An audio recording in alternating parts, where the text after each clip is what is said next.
ಇವತ್ತು ಯತೀಂದ್ರ ಅವರು ಎಷ್ಟು ನಿಕೃಷ್ಟವಾಗಿ ಮಾತಾಡಿದ್ದಾರೆ ಅಂತ ಹೇಳಿದ್ರೆ, ನಾಲ್ವಡಿ ಕೃಷ್ಣರಾಜೇಂದ್ರ ಒಡೆಯರ ಹೆಸರೆತ್ತಬೇಕಾದ್ರೂ 100 ಸತಿ ಯೋಚನೆ ಮಾಡಬೇಕು. ನೋಡ್ರಿ ಯತೀಂದ್ರ ಸಿದ್ದರಾಮಯ್ಯನವರೇ, ನಿಮ್ಮ ಸ್ಥಾನಕ್ಕೆ ನಾವು ಬೆಲೆ ಕೊಡ್ತಾ ಇದ್ದೀವಿ ಹೊರತು ಒಡೆಯರನ್ನು ನೀವು ಇವತ್ತು ನಿಂದಿಸಿದ್ರಿಂದ ನಾವು ನಿಮ್ಗೆ ಯಾವುದೇ ವಿಧವಾದಂಥ ಬೆಲೆ ಕೊಡಲ್ಲ ಅಂತ ನಾನು ಈ ಮೂಲಕ ಹೇಳಲಿಕ್ಕೆ ಇಷ್ಟಪಡ್ತೀನಿ. ಶಿವನ ಸಮುದ್ರ ಬ್ಲಫ್ ಇದೆ ಅಲ್ಲ, ವಿದ್ಯುತ್ ಶಕ್ತಿ ಉತ್ಪಾದನೆ ಮಾಡೋದು, ಅದನ್ನೇನಾದರೂ ನಿಮ್ಮ ತಂದೆಯವ್ರು ಕಟ್ಸಿದ್ರೇನ್ರಿ? ಸಿದ್ದರಾಮಯ್ಯನವ್ರಿಗೆ ಸಿದ್ದರಾಮಯ್ಯನೇ ಸಾಟಿ ಅನ್ನೋದಾದರೆ ಮಹಾರಾಜರಿಗೆ ಮಹಾರಾಜರೇ ಸಾಟಿ ಕಣ್ರಿ. ಟಿವಿ ವಿಕ್ರಮದ ಸಮಸ್ತ ವೀಕ್ಷಕರಿಗೆ ಆಟೋವಾಲಾ ಕಾರ್ಯಕ್ರಮಕ್ಕೆ ಆತ್ಮೀಯವಾದ ಸ್ವಾಗತ. ನಾನು ನಿಮ್ಮ ಜಯಂತ್ ಪಾಂಡೆ. ಸ್ನೇಹಿತರೆ, ಆಟೋವಾಲಾ ಕಾರ್ಯಕ್ರಮಕ್ಕೆ ನಾವಿಂದು ಆಯ್ದುಕೊಂಡಂತಹ ವಿಷಯ ಕಾಮಾಲೆ ಕಣ್ಗೆಲ್ಲ ಕಾಣೋದೆಲ್ಲ ಹಳದಿಯಂತೆ. ಇಂತಹ ವಿಷಯನ ಕರ್ನಾಟಕದ ರಾಜ್ಯದ ಜನತೆ ಎಚ್ ಸಿ ಮಹದೇವಪ್ಪನವರಿಂದ ಕಲ್ತ್ಕೋಬೇಕಂತೆ.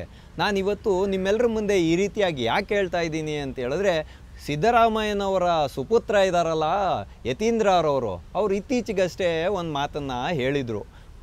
ಮೈಸೂರಿಗೆ ಒಡೆಯರ ಕೊಡುಗೆಗಿಂತ ಸಿದ್ದರಾಮಯ್ಯನವ್ರ ಕೊಡುಗೆನೇ ಯಥೇಚ್ಛವಾಗಿದೆ ಅಂತ. ಹಾಗಾಗಿ ಅದರ ಮುನ್ನೆಲೆಯಲ್ಲೆಲ್ಲ ಸಾಕಷ್ಟು ಮಾತುಗಳು ಸಾಮಾಜಿಕ ವಲಯದಲ್ಲಿರ್ಬೋದು, ಮಾಧ್ಯಮದಲ್ಲಿರ್ಬೋದು ಹರಿದಾಡಿತ್ತು. ಅದೇನಂತ ಹೇಳಿದ್ರೆ, ಮಹಾರಾಜರೇನಾದರೂ ಅವ್ರ ಮನೆಯಿಂದ ದುಡ್ಡು ತಂದುಬಿಟ್ಟು ಕೊಡುಗೆಗಳನ್ನು ಕೊಟ್ಟಿದ್ರಾ, ರಾಜಬೊಕ್ಕಸದಿಂದ ತಾನೇ ಕೊಟ್ಟಿದ್ದು ಅಂತ. ಸ್ವಾಮಿ, ಇಲ್ಲೆಲ್ಲರೂ ತಿಳ್ಕೊಬೇಕಾಗಿರೋ ಒಂದು ವಿಷಯ ಏನಿದೆ ಅಂತ ಹೇಳಿದ್ರೆ, ಯಾವಾಗ ಪ್ರಜಾಪ್ರಭುತ್ವ ಅಸ್ತಿತ್ವಕ್ಕೆ ಬರೋದಕ್ಕೆ ಮುಂಚೆ ರಾಜ ಏನಿರ್ತಾ ಇದ್ರಲ್ಲ ಅವರನ್ನೇ ನಾವು ಪ್ರಭುಗಳು ಅಂತ ಸ್ವೀಕಾರ ಮಾಡ್ತಾ ಇದ್ದಂಥ ದೇಶ ಇದು. ಹಾಗಾಗಿ ರಾಜನಾದಂಥ ರಾಜರಿಗೆ ಏನಿರ್ತಾ ಇತ್ತು ಅಂತ ಹೇಳಿದ್ರೆ, ಒಂದು ನಿಷ್ಕಲ್ಮಶವಾದ ಮನಸ್ಸಿರ್ತಾ ಇತ್ತು. ಹಾಗಾಗಿ ಅವ್ರು ಮಾಡುವಂಥ ಪ್ರತಿಯೊಂದು ಕಾರ್ಯದಲ್ಲೂ ಪ್ರಜೆಗಳನ್ನು ತನ್ನ ಮಕ್ಕಳಾಗಿ ಅವರು ಪರಿಪಾಲನೆಯನ್ನು ಮಾಡ್ತಾಯಿದ್ರು ಅಂತ ಹೇಳ್ತಕ್ಕಂಥದ್ದು ಇತಿಹಾಸ ನಮಗೆ ಬೋಧಿಸಿರತಕ್ಕಂತಹ ಪಾಠ. ಹಾಗಾಗಿ ಆ ಬೊಕ್ಕಸ ಎಲ್ಲ ಅವ್ರದ್ದೇ ಆಗಿದ್ರು ಕೂಡ ಅವರು ನಿಸ್ವಾರ್ಥತೆಯನ್ನು ಮೆರೆದು ಮಹಾನ್ ಕಾಣಿಕೆಗಳನ್ನು ಅವ್ರು ಆಳ್ತಾ ಇದ್ದಂಥ ಪ್ರದೇಶಕ್ಕೆ ಕೊಟ್ಟೋಗ್ತಾಯಿದ್ರು. ಇದು ಹಿಂದೂ ರಾಜರು ಈ ದೇಶಕ್ಕೆ ಕೊಟ್ಟಿರ್ತಕ್ಕಂತಹ ಬಹುಮುಖ್ಯವಾದ ಕೊಡುಗೆ. ಒಡೆಯರನ್ನು ಹೊರತುಪಡಿಸಿ ಹೇಳೋದಾದರೆ ಎಲ್ಲ ರಾಜಮನೆತನಗಳು ಕೊಟ್ಟಿರ್ತಕ್ಕಂತಹ ಕೊಡುಗೆ. ಹಾಗಾಗಿ ಇವತ್ತು ಯತೀಂದ್ರ ಅವರು ಎಷ್ಟು ನಿಕೃಷ್ಟವಾಗಿ ಮಾತಾಡಿದ್ದಾರೆ ಅಂತ ಹೇಳಿದ್ರೆ, ಅಧಿಕಾರದ ಅಮಲಿನಲ್ಲಿ ತೇಲಾಡ್ತಾ ಇರುವಂಥ ಯತೀಂದ್ರ ಅವರು ಮಹಾರಾಜರ ಬಗ್ಗೆ ಈ ರೀತಿಯಾದ ಕೊಂಕು ಮಾತುಗಳನ್ನು ಆಡ್ತಾರೆ. ಅದರ ಸಮರ್ಥನೆಗೆ ಇಳಿದಂಥ ಎಚ್ ಸಿ ಮಹದೇವಪ್ಪ ಅವರು ಇವ್ರಿಗೆ ಎಲ್ಲೇ ಹೋದ್ರೂ ಈ ಕುದುರೆಗೆ 2 ಇದನ್ನು ಕಟ್ಟಿರ್ತಾರೆ, ನೇರವಾಗಿ ರಸ್ತೆ ಮಾತ್ರ ಕಾಣಬೇಕು ಅಂತ. ಹಂಗಾಗಿ ಈ ಎಚ್ ಸಿ ಮಹದೇವಪ್ಪ ಅವ್ರಿಗೆ ಸಿದ್ದರಾಮಯ್ಯ ಅವರು ಮತ್ತು ಅವ್ರ ಕುಟುಂಬದವ್ರು ಮಾಡುವಂತಹ ಮತ್ತು ಕಾಂಗ್ರೆಸ್ ಪಾರ್ಟಿ ಮಾಡುವಂಥ ಎಲ್ಲ ಎಡವಟ್ಟುಗಳು ನೇರವಾಗೇ ಕಾಣುತ್ತೆ. ಹಂಗಾಗಿ ಇವ್ರದ್ದು ಏಕಾಗ್ರತೆ ಏನಿದ್ರು ಸಿದ್ದರಾಮಯ್ಯನವರ ನಡೆ ಮೇಲೆ ಮಾತ್ರನೇ ಇರ್ತಕ್ಕಂಥದ್ದು. ಅದನ್ನೆಲ್ಲ ಅವ್ರು ಏನೇ ಮಾಡಿದ್ರು ಅದನ್ನು ಸಮರ್ಥನೆ ಮಾಡ್ತಾರೆ. ಹಂಗಾಗಿ ಇವತ್ತು ಕಾಮಾಲೆ ಕಣ್ಣು ಕಾಣೋದೆಲ್ಲ ಹಳದಿ ಅಂತ ಹೇಳುವಂಥ ಮಾತನ್ನು ಇವರು ಹೇಳಿರ್ತಕ್ಕಂಥದ್ದು. ಹಂಗಾಗಿ ಯತೀಂದ್ರ ಅವರು ಹೇಳಿದಂಥ ಮಾತನ್ನು ಇವರು ಸಮರ್ಥನೆಗಿಳಿತಾರೆ. ಅಂದರೆ ಯಾರೋ ಒಬ್ರು ಹೇಳ್ತಾ ಇರ್ತಾರೆ, ಒಬ್ಬರು ದೊಡ್ಡವ್ರಿಗೆ ಬೀದಿಯಲ್ಲಿ ಕಪಾಳದಲ್ಲಿ ಹೊಡೆದ್ಬಿಟ್ಟು ಮನೆ ಒಳಗಡೆ ಬಂದು ಕ್ಷಮೆ ಕೇಳ್ದಂಗಿದೆ ಈ ಅರ್ಥ. ಅಂದರೆ ಇವರು ರಾಜಕೀಯ ನಾಯಕರು ಒಂದು ಸಣ್ಣದಾದಂಥ ಒಂದು ತಂತ್ರವನ್ನು ಮಾಡ್ತಾರೆ. ಅದೇನಪ್ಪ ಅಂತ ಹೇಳಿದ್ರೆ, ಏನೇನು ಬೇಕೋ ಹೇಳ್ಬಿಡೋದು, ಆಮೇಲೆ ನನಗೆ ಆ ರೀತಿಯಾಗಿ ಮಾತಲ್ಲಿ ಬದಲಾವಣೆ ಆಗೋಯ್ತು, ನನ್ನ ಉದ್ದೇಶ ಅದಲ್ಲ, ಈಗಿತ್ತು ನನ್ನ ಉದ್ದೇಶ ಅಂತ ತಿಪ್ಪೆ ಸಾರಿಸ್ಬಿಡೋದು.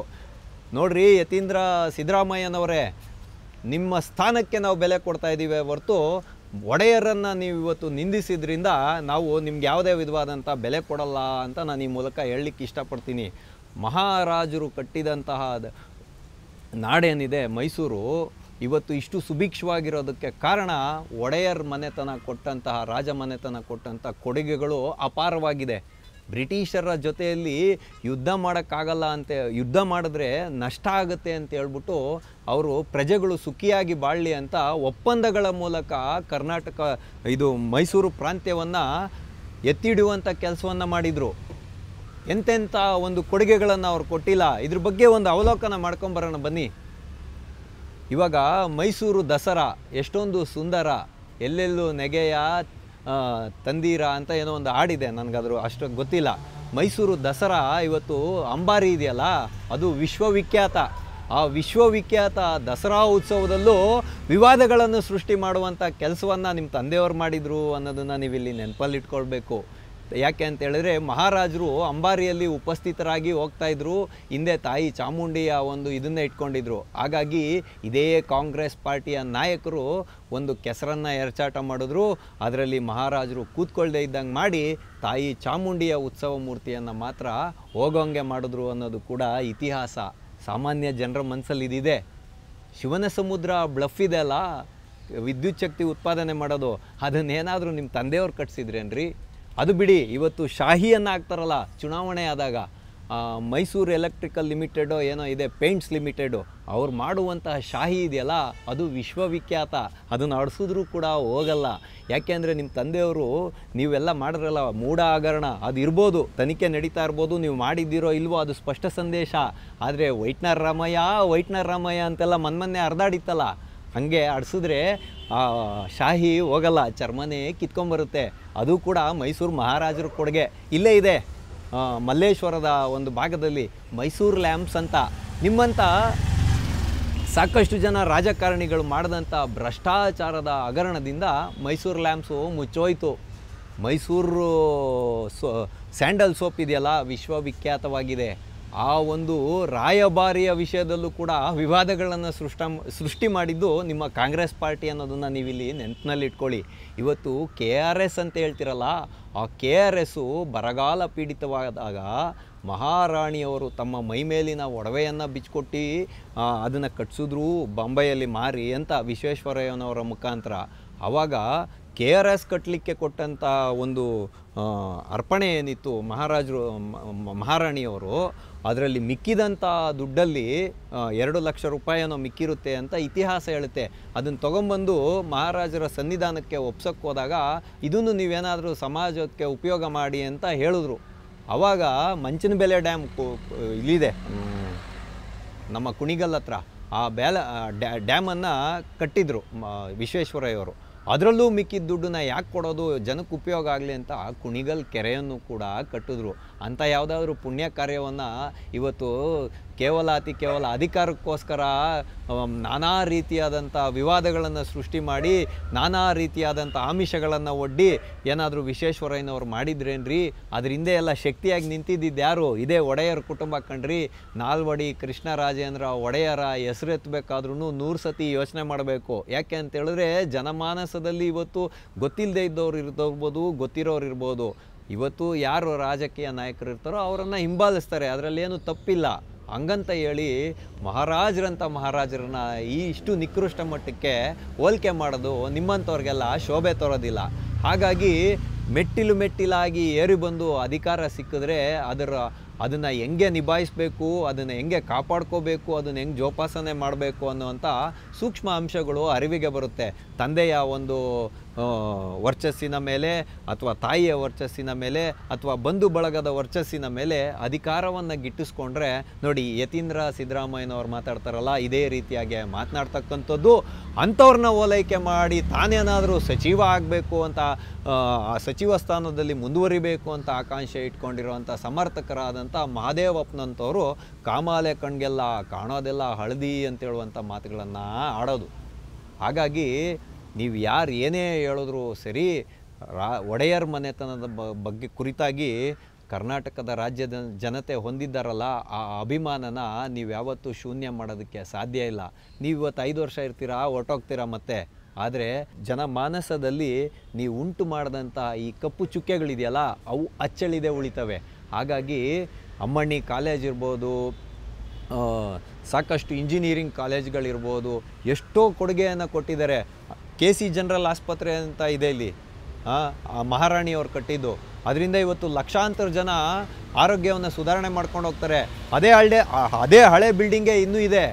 ನಿಮ್ಮ ತಂದೆಯವರೇ 2 ಬಾರಿ CM ಅವರಾದರೂ ಕೂಡ ಅದನ್ನು ಉನ್ನತೀಕರಣ ಮಾಡುವಂಥ ಯಾವ ಪ್ರಯತ್ನವೂ ಈ ಪ್ರಜಾತಂತ್ರ ವ್ಯವಸ್ಥೆಯಲ್ಲಿ ನಡೀಲಿಲ್ಲ. ಹಾಗಾಗಿ ನೀವು ಮಾಡುವಂಥ ಈ ಅಸಂಬದ್ಧಗಳಿಗೆಲ್ಲ ನಿಮ್ಮ ತಂದೆಯವ್ರನ್ನ ಎಳೆದು ಮಾತಾಡುವಂತಹ ಒಂದು ಪ್ರಮೇಯ ಇವತ್ತು ಕರ್ನಾಟಕ ರಾಜ್ಯದಲ್ಲಿ ಉಂಟಾಗ್ತಾ ಇದೆ. ಹಾಗಾಗಿ ಯತೀಂದ್ರ ಸಿದ್ದರಾಮಯ್ಯನವರೇ, ನೀವು ನೆನಪಿನಲ್ಲಿಟ್ಕೊಳ್ಳಿ, ನೀವು ಇವತ್ತು ಸಾಮಾನ್ಯ ವ್ಯಕ್ತಿಯಲ್ಲ. ನೀವು ಹೇಳಿ ಕೇಳಿ ಇವತ್ತು MLC ಆಗಿರ್ತಕ್ಕಂಥದ್ದು, ವಿಧಾನ ಪರಿಷತ್ತಿನ ಸದಸ್ಯರಾಗಿದ್ದೀರಾ. ಹಾಗಾಗಿ ನೀವು ಮಾತಾಡುವಾಗ ಎಚ್ಚರಿಕೆಯನ್ನು ಇಟ್ಕೊಳ್ಳಿ, ಜವಾಬ್ದಾರಿಯುತವಾದ ಹೇಳಿಕೆಯನ್ನು ಇಟ್ಕೊಳ್ಳಿ. ಆಮೇಲೆ ಹೇಳೋ ಹೇಳಿಕೆಯೆಲ್ಲ ಹೇಳ್ಬಿಟ್ಟು ನನ್ನಿಂದ ತಪ್ಪಾಗೋಯ್ತು, ನಾನು ಆ ರೀತಿಯಾಗಲ್ಲ ಈ ರೀತಿಯಾಗಲ್ಲ, ಯಾರು ಹೋಲಿಕೆ ಮಾಡಬಾರ್ದು, ಸಿದ್ದರಾಮಯ್ಯನವ್ರಿಗೆ ಸಿದ್ದರಾಮಯ್ಯನೇ ಸಾಟಿ ಅನ್ನೋದಾದರೆ ಮಹಾರಾಜರಿಗೆ ಮಹಾರಾಜರೇ ಸಾಟಿ ಕಣ್ರಿ. ಆ ರೀತಿಯಾಗಿ ತಿಪ್ಪೇತೆ ಸಾರಿಸೋವಂಥ ನ್ಯಾಯನ ನೀವು ಸಾಕಷ್ಟು ಬಾರಿ ಮಾಡ್ತಾ ಇರ್ತೀರ. ಇದೇ ಕಾಂಗ್ರೆಸ್ ಪಕ್ಷದ ಚಾಳಿ. ಏನು ಬೇಕೋ ಅದನ್ನು ಹೇಳ್ಬಿಡೋದು, ಆಮೇಲೆ ತಿಪ್ಪೇನ ಸಾರಿಸಿ ರಂಗೋಲಿ ಹಾಕ್ಬಿಟ್ಟು ಒಂದು ದೀಪನ ಹಚ್ಬಿಟ್ಟು ಜನರನ್ನು ಸುಮ್ಮನೆ ಇರಿಸೋವಂಥ ಪ್ರಯತ್ನಕ್ಕೆ ಇವರು ಕೈ ಹಾಕ್ತಾರೆ. ಹಾಗಾಗಿ ನಮ್ಮ ಒಂದು ಸಂವಿಧಾನದಲ್ಲಿ ಇದಕ್ಕೆ ಯಾವುದಾದ್ರೂ ಒಂದು ಗತಿ ಕಾಣಿಸ್ಬೇಕು. ಈ ರೀತಿಯಾದ ಕ್ಷುಲ್ಲಕ ಹೇಳಿಕೆಗಳನ್ನು ಮಾಡೋರಿಗೆ ಒಂದು ಶಿಕ್ಷೆ ಆಗೋ ರೀತಿಯಲ್ಲಿ ಯಾವುದಾದ್ರೂ ಒಂದು ಕಾನೂನನ್ನು ಸೃಷ್ಟಿ ಮಾಡಬೇಕು. ಹಾಗಾಗಿ ಇವರು ವಾಕ್ ಸ್ವಾತಂತ್ರ್ಯದ ಹೆಸರಲ್ಲಿ ಎಂದೋ